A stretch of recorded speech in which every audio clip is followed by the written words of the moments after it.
Xiaomi Mi Band 2 je nová generácia najpredávanejšieho fitness trackeru v celej histórii ľudstva. Najnovšia verzia Mi Bandu obsahuje presne to, čo mnohým užívateľom v predošlých verziách náramku chýbalo. Dočkali sme sa tak vylepšenia senzorov a integrácii displeja, ktorý slúži na zobrazovanie užitočných informácií. Mierna evolúcia nastala aj pri dizajne a náramok pôsobí rozhodne serióznejším a nápadnejším dojmom. Hlavnú časť smartbandu však naďalej tvorí oválne telo, ktoré je vsunuté do silikónového náramku. Ten je ponovom šetrnejší k pokožke a oveľa príjemnejší na dotyk.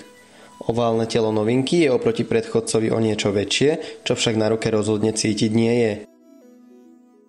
Tieto dve časti Mi Bandu k sebe padnú ako uliate a spoločne dokážu smartband ochrániť pred preniknutím vody alebo iných tekutín. To znamená, že sa rozhodne nemusíte bať vytiahnuť náramok k moru alebo na kúpalisko. Nabíjanie je riešené podobne, ako tomu bolo pri predošlých generáciách a energia je prenášaná pomocou dvoch zlatých pinov zo spodnej časti kapsule.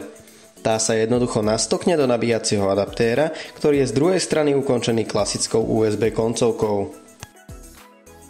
A zda najzásadnejšou novinkou Mi Band 2 je OLED displej, ktorý by mohol ponúknuť lepšiu čitateľnosť na priamom slnku.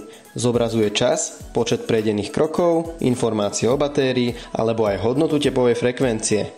Medzi jednotlivými hodnotami sa presúva pomocou extrémne citlivého kapacitného tlačidla. Na záver sa pozrieme na prostredie aplikácie Mi Fit, ktorá ponúka výpočet BMI indexu spolu so sledovaním progresu. Ďalej tu nájdeme informácie o kvalite a dĺžke nášho spánku a v neposlednej rade údaje o spálených kalóriách. V aplikácii je tiež možné nastaviť inteligentný budík, ktorý vás zobudí prostredníctvom vibrácií náramku. Už onedlho sa môžete tešiť na kompletnú recenziu, v ktorej sa pozrieme aj na presnosť senzorov v porovnaní s Mi Band jednotkou.